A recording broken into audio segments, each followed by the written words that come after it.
Hello, I'm in a 2020 Infiniti QX80 and today I'm going to show you how to set your time.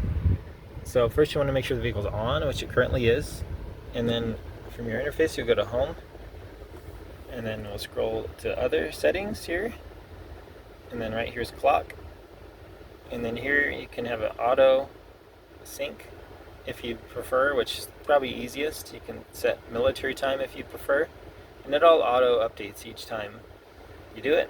If you want it to just off the auto sync for some reason, there you go. If you want to manually adjust it, you can go to manual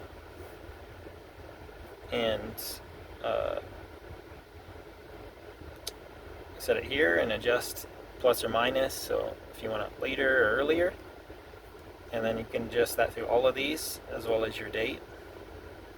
And then it just auto saves every time you make a change. So, yep, so there's the months, the days, the minutes and hours, just as it says, and it just auto saves, like I said. And you can turn the car off or hit back or whatever, and it'll all be there. But I hope this was helpful for you, and I hope you have a wonderful day.